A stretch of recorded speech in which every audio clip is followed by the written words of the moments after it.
So I just wanted to do a quick video because I've noticed a few things with my clients that I've tried to address in my little handout that I give them to what to expect after a session. But I wanted to do a video to let you all know as well that there are perfectly normal, common reactions after a deep hypnosis session like what I do with somatic hypnosis. Um, yes, you can feel completely blissed out and joyful, uh, completely at peace, and that is inevitably what ends up happening.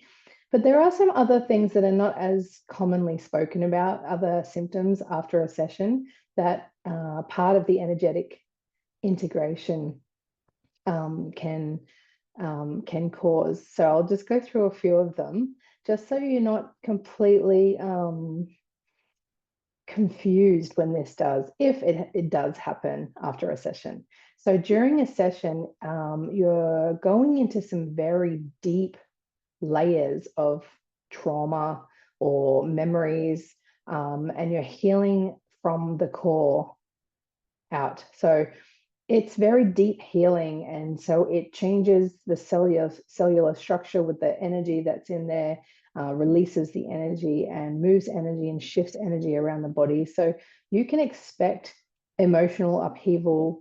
You may experience feeling intense sadness, anger, anxiety, or you may just start to get a little irritable with people. These symptoms may not last very long, and they may not happen at all, but they may, with just the shifting of energy. But it's necessary in order to go through the process and allow that body to shift all that energy around and reach a higher vibration. Physical discomfort. You may feel like you have a headache. So often people say, I've had a headache for a few days since the session, and that is completely normal as well. Neurons are disconnecting and reconnecting their networks, and that's what you want. Do you want to be the same old you've been for your whole life, doing the same old behaviors from all your old programming? No, we're shaking things up to find the real you underneath all that programming that you've had. You may even get like a cold or feel like you're a bit under the weather or something, and that is completely normal as well. Your cells are purging energy. You may have some digestive issues. You may feel a little nauseous. I've had people feel nauseous before, a bit of stomach upsets, maybe change in appetite, or you may go the other way. You may change what you eat. A lot of people report that they don't want to eat meat, or they like fresher foods, or they have this like craving for fruits and things like that, things that are more alive instead of the heavier, denser foods like meat. And it's all normal.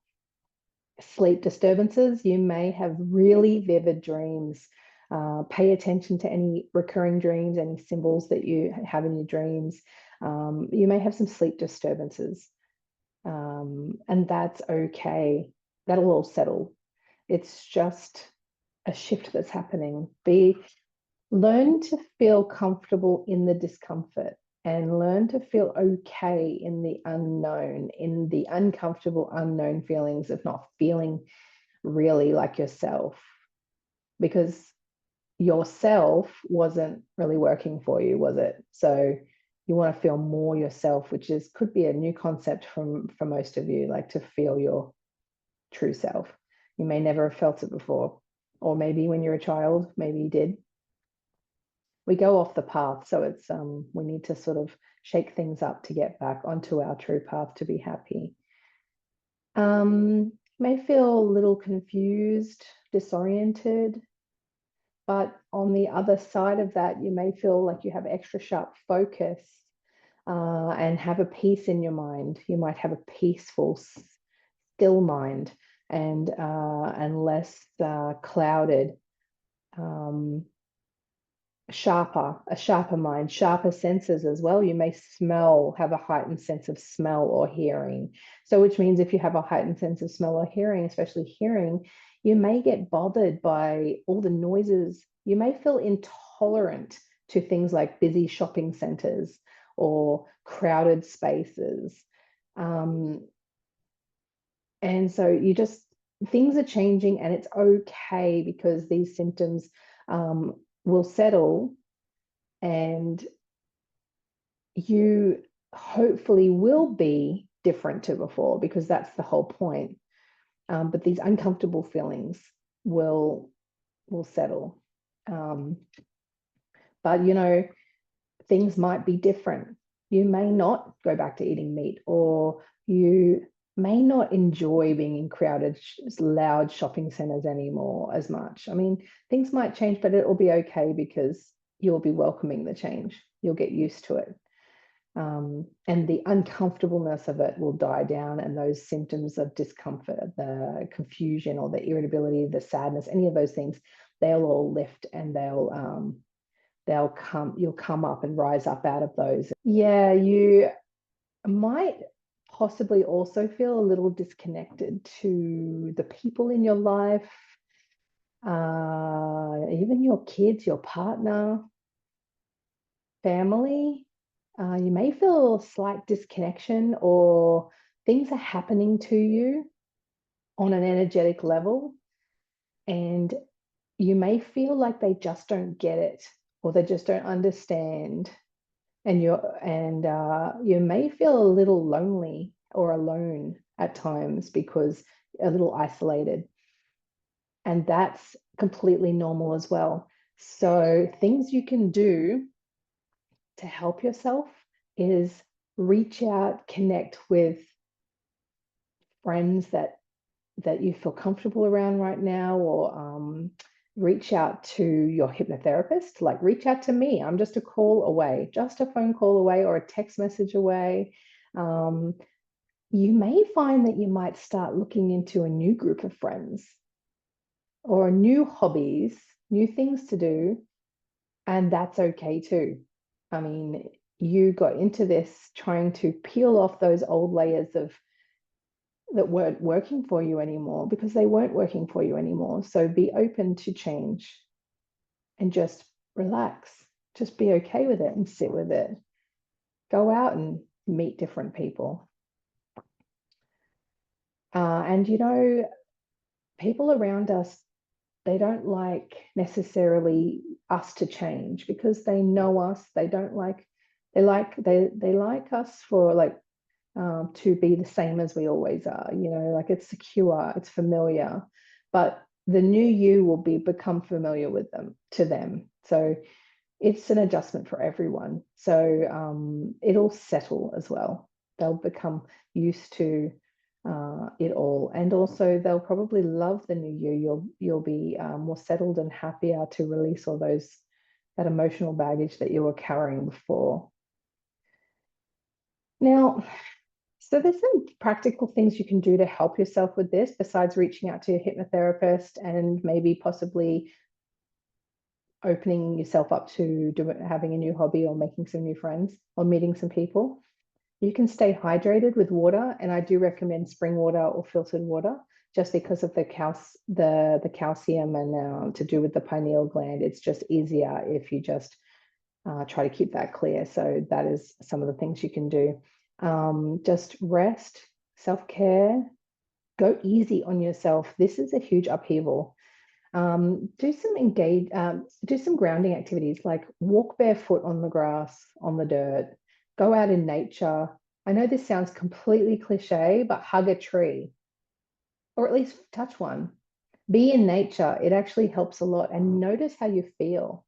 Go out in nature, take your shoes off, and walk along the beach, and just notice how you feel when you're doing that. Look up at the sky and look at the clouds. It's extremely difficult to feel angry, irritable, sad when you're doing those things. When you're looking at the clouds or the night sky, or you're walking through nature, or even you're patting your cat or your dog. How calming is that? That's beautiful. Journaling can really help. Write down your feelings and thoughts. And I do recommend that you journal anyway and document how you've gone with this journey anyway, straight after a hypnotherapy session and even before it. Keep a record of how you're going with it all, because you'll want to look back and sort of read over those things and see how far you've come and the changes that you've made. And what you experienced, and that will help other people that might want to go through it as well. And just lastly, just be patient and have compassion for yourself. It's a huge thing, offloading all that emotional baggage and shifting all that energy around. That is a huge thing. It is so much easier just to sit and do nothing and live in misery. How much easier is it to just, when you're starting to feel something, just push it aside, go on your phone and start scrolling through social media, or go and eat something, or anything, like anything, just insert addictive behavior here. People do so many different things. They go to work, they go to the gym, they do so many things to avoid their feelings. But you're facing it and you're walking into the discomfort, but it's to get through to the other side. Imagine like you're walking through a tunnel and there is that light there and you've got to sort of walk through it. But having said all that, you may not experience any of these negative things. You may just move up through that energy, like shake all that energy off and move up through it and just feel blissed out the whole time. And that is great. It's all good. And that is what will eventually happen anyway. Even if you experience some of these negative things, you will get to that point where you're just calm and peaceful and okay, and that you're okay and you're happy, and quiet. Your mind is quiet and you're peaceful. It will happen. Hang in there and keep hope and reach out. Reach out to people, reach out to your hypnotherapist, reach out to your family, reach out to trusted people that you can be honest and be yourself around. Alrighty, well, that is that. As I said, give me a ring and we can chat about anything you'd like. I offer hypnotherapy sessions, very long ones, 3 hours, because it's just a much deeper dive, getting to the root cause of things. I find that people need less sessions, like maybe even one session is enough a lot of the time. I offer online sessions, and online works just as well, if not better, than in person. So keep that in mind. Just head down to my website and book a phone call with me or a session, or just find me on social media.